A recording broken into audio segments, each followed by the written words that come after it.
पक्षी में देखो कितना अंतर। एक दिन का भी न्यूज़पेपर बता दो जिसमें ये चर्चा न हो कि अमुक जगह इतने वर्ष की बच्ची के साथ दुष्कर्म किया गया हो या गैंगरेप किया गया है, खाली एक दिन बता।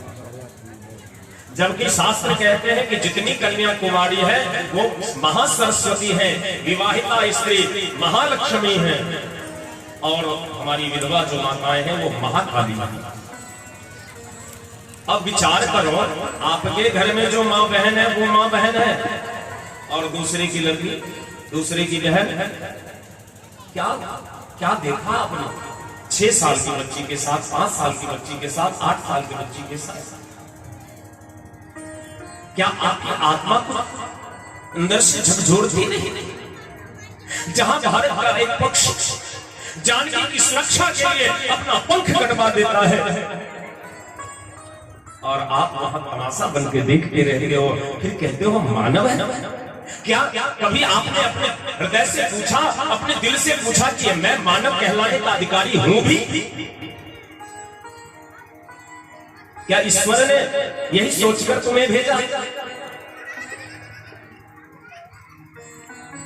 महाराज, सनातन धर्म के उपेक्षा का कारण यह हुआ है। पहले विद्यालय में संक्षिप्त रामायण पढ़ाया जाता था, लेकिन अब उसे भी सिलेबस से निकाल दिया गया। हमारे बच्चे शास्त्र को जानते नहीं, उसकी महत्ता जानते नहीं। फिर से मैं निवेदन कर देता हूं, गीता में भगवान ने कहा है अवश्यमेव भोक्तव्यम, अवश्य ही भोगना पड़ता है। जो जैसा कर्म करोगे उसका फल मिलेगा ही। भगवान अपने बाप को नहीं छोड़े तो तुमको क्यों छोड़े? दशरथ जी को भोगना पड़ा है, वसुदेव जी को भोगना पड़ा है, सती जी को भोगना पड़ा है। ये मत सोचना कि हम अकेले में कर रहे हैं, इससे हम मुक्त हो जाएंगे। कोई देखता नहीं है। भगवान का जो फोटोग्राफर है ना, उसका नाम ही है चित्रगुप्त। क्या नाम है? चित्रगुप्त। गुप्त स्थान का भी चित्र बरामद रखता है। जैसे तुम बोलोगे कि मैंने ऐसा नहीं किया, प्रूफ दिखा दे। लो बोलो क्या कहना चाहते? धन्य है जटायु जी महाराज, जटायु का पंख कटा हुआ है। किसी ने कहा जटायु क्या किया तुमने पंख कटा? अब तो परमात्मा तक जा भी नहीं पाओगे। जटायु ने कहा क्या हुआ? अरे पंख होता तो हमें उड़कर जाना पड़ता, और निष्पक्ष हो गए हैं, बिना पंख के हैं, तो परमात्मा ही मेरे पास आएंगे। और हुआ भी वही। भगवान राघवेंद्र आए और भगवान गिद्धराज जटायु को गोद में ले लिया और संबोधन करते हैं तात तात, अचल करो तन राखो प्राण। तात आप कहो तो मैं अभी आपको सुरक्षित कर दूं। किसने आपकी ये गति की? जटायु जी ने कहा नाथ दशानन यह गति किन्ही, तेहि सठ सीता हरिलिन्ही। रावण ने भगवान गोद में ले रहे हैं, ऊपर से सारे ब्रह्मांडिक देवता देख रहे हैं। ऐसा सौभाग्य तो किसी को प्राप्त नहीं हुआ जो परमात्मा श्री राम अपने दशरथ का श्राद्ध नहीं करते, अपने पिता को अग्निदान नहीं करते। वो परमात्मा श्री राम जटायु का श्राद्ध कर रहे हैं, जटायु को अग्निदान कर रहे हैं। क्या सौभाग्य पाया है जटायु, जो सौभाग्य दशरथ को प्राप्त नहीं। क्यों? जटायु ने इतना अच्छा कर्म किया है, भारतीय नारी की रक्षा के लिए अपना प्राण न्यौछावर कर दिया, तो परमात्मा उसकी सुरक्षा के लिए, उसके महाराज अंत्येष्टि के लिए तैयार है। ठाकुर जी अपने हाथ से उसका 10 गास्त्र विधान करते हैं, राघव गीध गोद करने। तो जटायु जी हैं परम बरभागी, परिपुर गयो परम बरभागी। और भगवान ने जाने के क्रम में कह दिया तात आप तो पिताजी के मित्र हो, लेकिन ये घटना उनसे मत बताना। यदि मैं राम हूं तो रावण का वध करने के बाद मैं स्वयं ये शुभ समाचार आपको अपने पिता से। और जटायु जी परम धाम को प्राप्त करते हैं, विकार रहित हो चुके हैं। अब परम बड़भागी है श्री हनुमान जी महाराज, आंजनेय महाप्रभु। भगवान ने कहा, हनुमान आपने तो कोई पद नहीं लिया, जबकि दुनिया को दिला दिया। आपके कारण विभीषण सुग्रीव को किष्किंधा का राज्य मिला, आपके कारण विभीषण को लंका का राज्य मिला, आपके कारण अयोध्या का राज्य मुझे मिला। यदि आप नहीं होते और उसमें लक्ष्मण की रक्षा नहीं होती, आज ये राम जीवित नहीं होता। सबको तो आपने पद दिला दिया, आप तो कुछ नहीं लिए।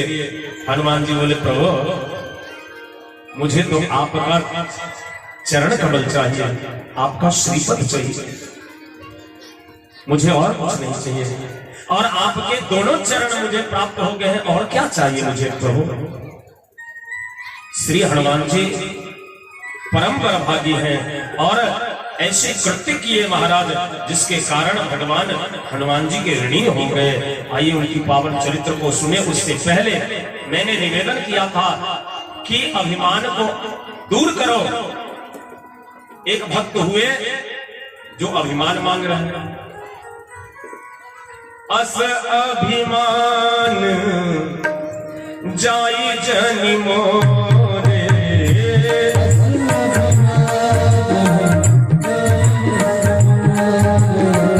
अस अभिमान जाई जनि मोरे,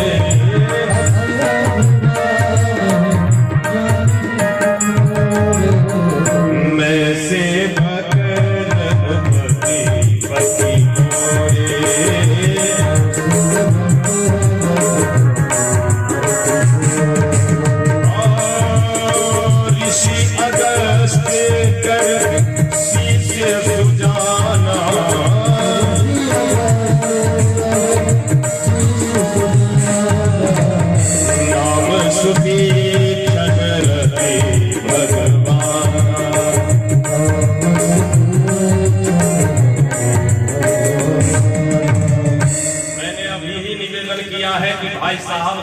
छोड़िए, क्रोध को छोड़िए, लोभ को छोड़िए, अहंकार को छोड़िए। एक भक्त है, एक पात्र है श्री रामचरितमानस में जो अहंकार ही मांग रहा है, अभिमान मांग रहा है। किनसे? भगवान से। कौन है? सुतीक्ष्ण जी महाराज, नाम सुने हैं? अगस्त ऋषि के शिष्य हैं। और अगस्त ऋषि के शिष्य मैंने आश्रम में एक नियम था कि एक एक दिन सभी शिष्य पूजा करेंगे भगवान का। और ठाकुर जी के गुरु जी के बड़े ही कृपा पाता। बाबू इसको उठाओ, आवाज। बड़े ही कृपा पात्र शिष्य थे सुतीक्ष्ण जी। तो एक दिन जब गुरुदेव जाने लगे तो गुरु जी बोले, सुतीक्ष्ण कल ठाकुर जी की आप सेवा कर लेना। ठीक है गुरु जी। क्या नाम है? सुतीक्ष्ण। तीक्ष्ण मतलब तेज, और सु उपसर्ग तीक्ष्ण प्रत्यय। कहा सुतीक्ष्ण है, कुतीक्ष्ण नहीं। अच्छा, चाकू तेज होना चाहिए कि नहीं? चाकू कहा, चाकू तो तेज होना चाहिए, लेकिन चाकू अगर तेज है तो चलाने वाला कुशल होना चाहिए, नहीं तो कहीं दूसरे काम करने के बदले उंगली ही न करना। तो ये कुशल है। कौन? कहा सुतीक्ष्ण जी महाराज। आज ठाकुर जी की सेवा की बाड़ी उड़ी थी, गुरु जी चले गए तो गुरु जी सिखा दिए कि बेटा ऐसे ऐसे ठाकुर जी को स्नान कराना, ऐसे तिलक कराना है, ऐसे पोशाक पहनाना है, ऐसे फिर श्रृंगार कर देना, ठाकुर जी को भोग लगा देना और फिर पा लेना। बोले ठीक है गुरु जी। तो आज सुतीक्ष्ण जी विचार किए कि सब दिन तो भगवान को यही घर में गंगा जल से स्नान कराते हैं, क्यों ना आज थोड़ा बाहर घुमा दूं। तो ठाकुर जी को लेकर सालग्राम भगवान को सिंहासन पर बिठा लिया और चले भगवत नाम स्मरण करते हुए। जैसे ही नदी के तट पर आए, पुलिन तट पर, तो एक जामुन का वृक्ष था। ध्यान देना, जीवन का जो परम फल है परमात्मा, वो इनके हाथ में है। लेकिन उन पर दृष्टि नहीं है। बालपन होने के कारण सुतीक्षण जी की दृष्टि फल पर पड़ गई, सामान्य फल पर। हम लोग भी क्या करते हैं, इस भौतिकता की दुनिया में जो शाश्वत सत्य है उसको छोड़ रहे हैं, और जो मिटने वाला है, जो अनित्य है, उसको छोड़कर जो अस्थाई नहीं है उसे पकड़ने में लगे हुए। सुतीक्षण जी जैसे ही महाराज जामुन पर दृष्टि पड़ा, अरे ये फल मिल जाता तो बहुत अच्छा था। बालक का स्वभाव, तो जामुन मिलेगा कैसे, कहा कुछ पुरुषार्थ करना होगा। तो इधर उधर देखने लगे कि कहीं कोई पत्थर मिले या कोई डंडा मिले तो तोड़ू, कहीं कुछ दिखाई ना पड़ी। तो सुतीक्षण जी के मन में भाव आया कि सालग्राम भगवान भी तो पत्थर के ही है, क्या हर्ज है इन्हीं से जामुन तोड़ लो और फिर जामुन खा लूंगा, भगवान की पूजा भी कर लूंगा, दोनों काम है जाएंगे। देखो बालक का स्वभाव, एक सालग्राम भगवान को लिए और जैसे ही जामुन पर मारे। आज परमात्मा भी सुतीक्षण की परीक्षा कर रहे हैं। 2 जामुन 2 नीचे, लेकिन परमात्मा चले गए पानी में, सालग्राम। और सुतीक्षण ध्यान दे रहे हैं कि सालग्राम भगवान कहां गिर रहे हैं। अब जामुन जो गिरा उस पर दृष्टि नहीं है, ध्यान नहीं। दौड़ पर कहा, बस भगवान को लाने के लिए पहले भगवान को ले आए, क्योंकि गुरु जी बड़े क्रोधी स्वभाव के। जैसे ही दौड़ के गए, पहले महाराज कटी तक पानी में, फिर कंठ तक, लेकिन ठाकुर जी को खोजते रह गए, ठाकुर जी कहीं नहीं। अब तो सुतीक्षण की जो दशा हुई महाराज, क्या वर्णन करूं, कहां गया फल। अब तो गुरु जी बहुत बाड़ेंगे, क्या जवाब दूंगा गुरु जी को। प्रभु मुझसे बड़ी भूल हुई है, आप नाराज हो गए हो, प्रभु मिल जाओ ना प्रभु।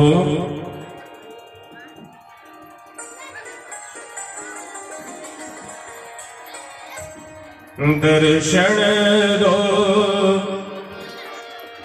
घन श्याम नाथ मोरे, अखियां प्यासे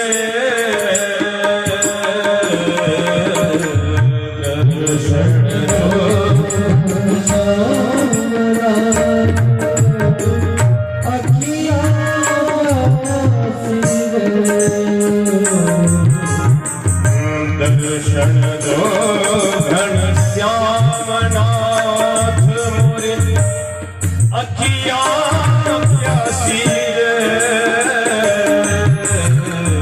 दर्शन दो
कर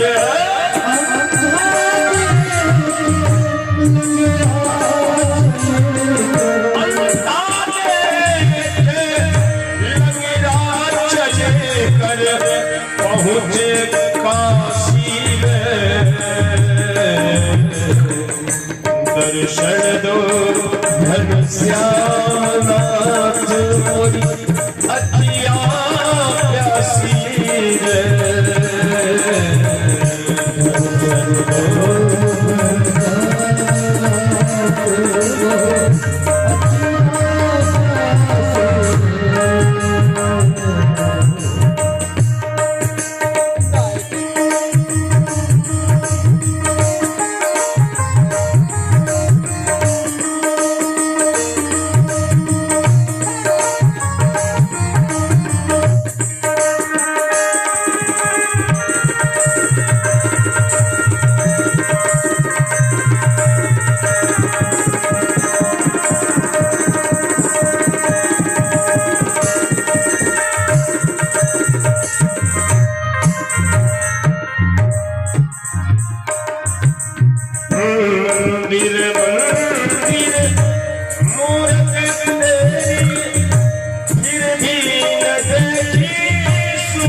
रोने लगे। पड़वान आप हमसे नाराज हो गए हो, मिल जाओ। गुरुदेव हमें आश्रम में नहीं रहने देंगे, ठाकुर मिल जाओ।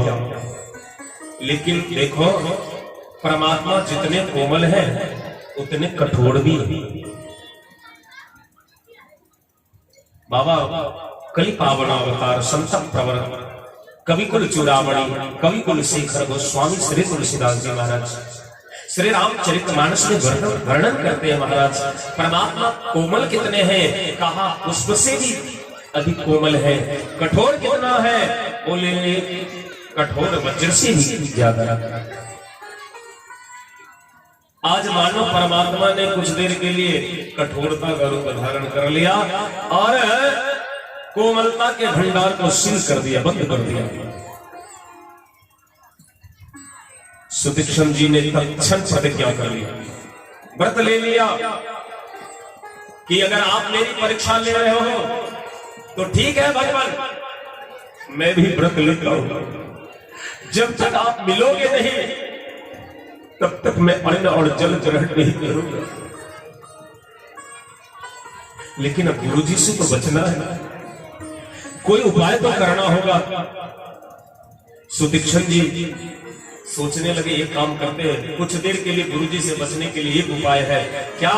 बोले सालग्राम भगवान भी काले हैं और जामुन भगवान भी काले हैं। इसी जामुन भगवान को श्रृंगार करके रख देता हूं सिंहासन पर, कुछ देर के लिए तो बच जाएगा।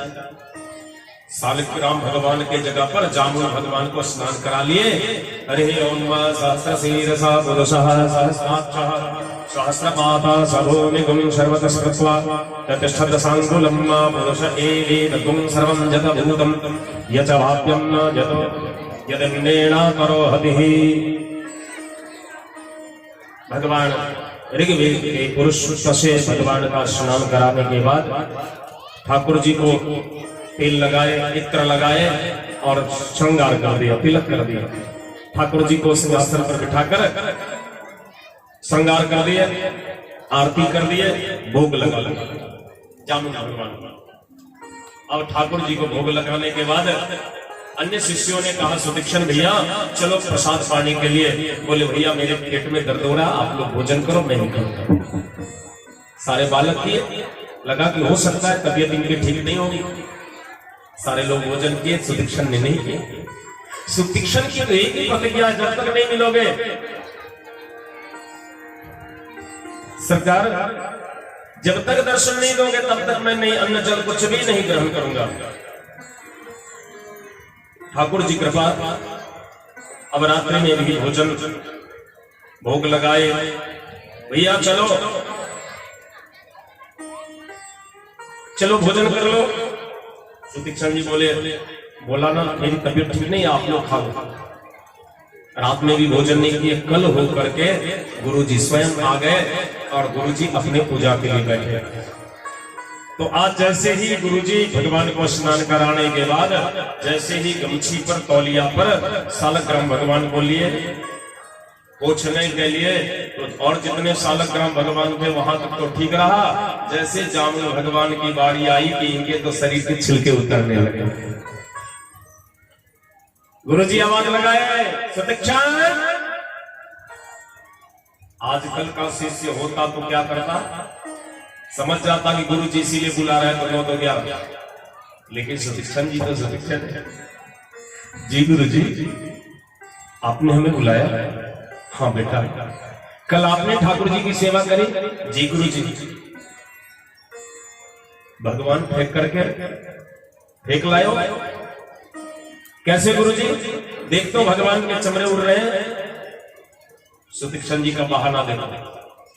सुदीक्षण जी ने कहा प्रभु गुरुदेव भगवान के चमड़े उड़ेंगे नहीं तो क्या, दिन में 20 बार 30 बार जल्दी खाते हो, जब सोकर उठे तब जल्दी खाओ, बाल भोग लगाओ फिर जल्दी खाओ, आरती करो फिर जल्दी खाओ, शयन कराओ फिर जल्दी खाओ, फिर उठाओ फिर जल्दी खाओ, फिर भोग लगाओ फिर जल्दी खाओ, फिर आरती करो फिर जल्दी खाओ। दिन में 30-40 बार जल्दी खाओगे तो भगवान सरेंगे या नहीं, चमड़े उड़ेंगे या नहीं? गुरु जी मुस्कुराने लगे, बारे बेटा हाँ हमें पढ़ा रहे। अरे तो चमड़े अगर उड़ेंगे और सरेंगे तो सब भगवान न सरेंगे। एक को तूने भगवान को फेंक दिया, भगवान की जगह पर जामुन को उठा दिया। निकल अभी आश्रम से, मेरे आश्रम में तुम्हारे लिए कोई स्थान नहीं है। तूने भगवान को फेंक दिया। गुरु जी क्षमा करें, बोले तुम्हारी अपराध क्षम्य नहीं है।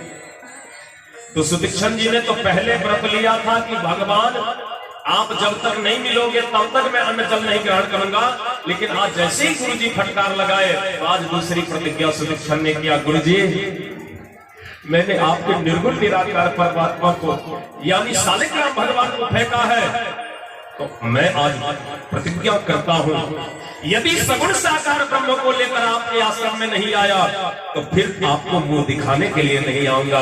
बोलिए भक्तवत्सल भगवान की।